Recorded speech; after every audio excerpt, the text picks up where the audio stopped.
Smile ടോക്സിലോട്ട് സ്വാഗതം. Yes, ഹനീഫിക്ക, നമ്മുടെ സബ്ജക്ട്സിലോട്ട് നമുക്കിനി തിരിച്ചു വരാം. Welcome back.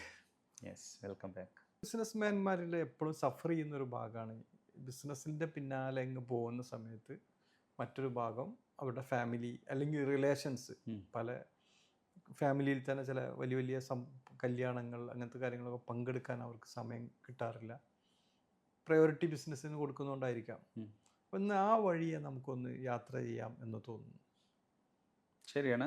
അത് ഓരോ വ്യക്തികൾക്ക് അവർക്ക് അവരുടേതായിട്ടുള്ള കാഴ്ചപ്പാടുകൾ ഉണ്ടാവും. അപ്പം എല്ലാം നമ്മൾ പറയുന്നത് മറ്റുള്ളവർക്ക് ശരിയാണെന്നില്ല.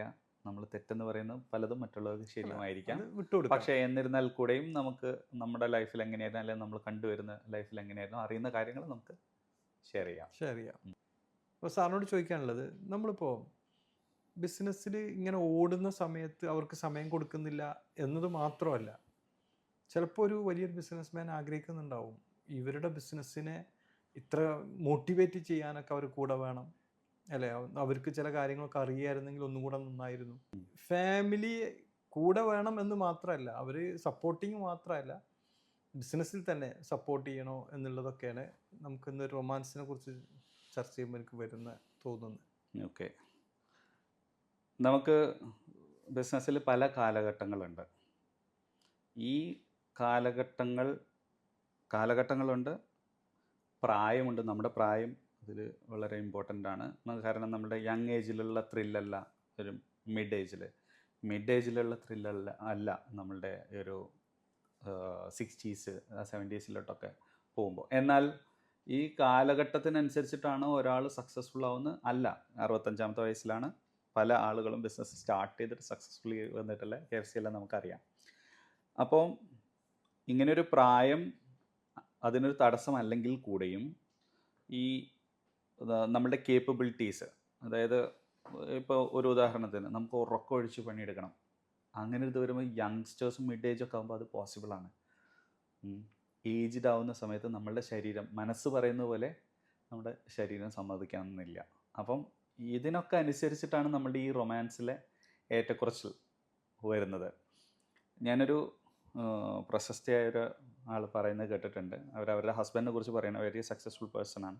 അപ്പോൾ somebody who is perfect in his business is imperfect in his personal life. രണ്ടും കൂടി ഒരേപോലെ ബാലൻസ് ചെയ്ത് പോകുക എന്ന് പറയുന്നത് ഇറ്റ്സ് ഓൾ അബൌട്ട് അണ്ടർസ്റ്റാൻഡിങ്. ചെയ്ത് പോകുക എന്ന് പറഞ്ഞാൽ പരസ്പരം മനസ്സിലാക്കുക എന്നുള്ളതാണ്. അത് ബിസിനസ് എന്നില്ല, എന്ത് തന്നെയാണെങ്കിലും. ഇപ്പം നമുക്ക് രണ്ടാമത്തെ ഒരു കുട്ടി ജനിക്കുമ്പോൾ ആദ്യത്തെ കുട്ടിക്ക് ഒരു ഇൻസെക്യൂരിറ്റി ഫീലിംഗ് വരും. നമ്മളെങ്ങനെ മനസ്സിലാക്കി കൊടുത്തുകൊണ്ട് അല്ലെങ്കിൽ മനസ്സിലാക്കി എങ്ങനെ ബാലൻസ് ചെയ്ത് പോകും എന്നുള്ളതാണ്. ഇതെല്ലാവർക്കും മനസ്സിലാവണമെന്നില്ല. നമ്മൾ എല്ലാ കാര്യവും നമ്മളുടെ സുഹൃത്തുക്കളോട് ഷെയർ ചെയ്യുമായിരിക്കും, ഭാര്യയോട് ഷെയർ ചെയ്യുമോ എന്നുള്ളതാണ് ചോദ്യം. അപ്പോൾ എന്നെ സംബന്ധിച്ചിടത്തോളം എനിക്കെല്ലാ സപ്പോർട്ടും, ഞാൻ എന്തൊക്കെ പ്രോബ്ലംസ് പറഞ്ഞാലും എനിക്ക് ആ സപ്പോർട്ടെല്ലാം എൻ്റെ ഫാമിലിയിൽ നിന്ന്, വൈഫിൽ നിന്ന് എനിക്ക് കിട്ടുന്നുണ്ട്. എല്ലാവർക്കും അതുപോലെ ആയിരിക്കണം എന്നില്ല. ഇനി അങ്ങനെയാണെങ്കിൽ തന്നെയും ഞാൻ എല്ലാ പ്രോബ്ലവും ഷെയർ ചെയ്യുന്നുമില്ല.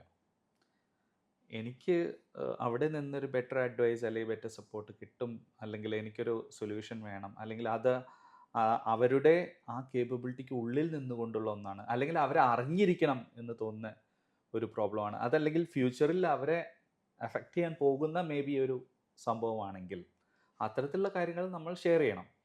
എല്ലാ പ്രോബ്ലംസും നമ്മൾ അവരെ കൊണ്ടുപോയി അറിയിക്കുമ്പോൾ, ഷെയർ ചെയ്യുമ്പോൾ എല്ലാവരും അതുപോലെ എടുത്തോളണം എന്നില്ല. ഇപ്പോൾ എൻ്റെ വൈഫ് എന്നോട് പറയാറുണ്ട്, എൻ്റെ മോൾക്ക് പറഞ്ഞു കൊടുക്കാറുണ്ട്, അമ്മയുടെ എല്ലാ പ്രോബ്ലംസും പപ്പയോട് ഷെയർ ചെയ്യാറില്ല, മോളും അതുപോലെ തന്നെയാവണം. എല്ലാ പ്രോബ്ലംസും എല്ലാവരോടും പോയി വീട്ടിലെ പ്രശ്നങ്ങളുണ്ടെങ്കിൽ അല്ലെങ്കിൽ എന്തെങ്കിലും ഞങ്ങളോട് എന്തെങ്കിലും ആർഗ്യുമെൻറ്റ്സ് ഉണ്ടെങ്കിൽ അതെല്ലാവരോടും വിളിച്ച് പറയാനും നിൽക്കരുത്. ചില കാര്യങ്ങൾ നമ്മൾ കേപ്പബിളാണ് അത് പ്രോബ്ലം സോൾവ് ചെയ്യാൻ. അപ്പോൾ ആ പ്രോബ്ലം സോൾവിങ് കേപ്പബിലിറ്റി, ആ പ്രോബ്ലം എൻകൗണ്ടർ ചെയ്യുമ്പോൾ നമ്മളെ തന്നെ പ്രിപ്പയർ ചെയ്യുകയാണ് വലിയ പ്രോബ്ലംസിനെ എൻകൗണ്ടർ ചെയ്യാൻ. അപ്പോൾ ഏത് തരത്തിൽ ഷെയർ ചെയ്യുന്നു എന്നുള്ളത് ആ വ്യക്തികൾക്ക് അനുസരിച്ചിട്ടാണ്.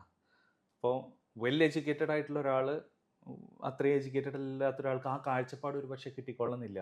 മിസ്ഗൈഡിങ് ആവാം ചിലപ്പോൾ. എസ്പെഷ്യലി റിസ്ക് ടേക്കിംഗ് ആകുമ്പോൾ, ഈ ബിസിനസ് ഓൺടർപ്രനേഴ്സ് എന്ന് പറയുന്നത് റിസ്ക് ടേക്കേഴ്സാണ്.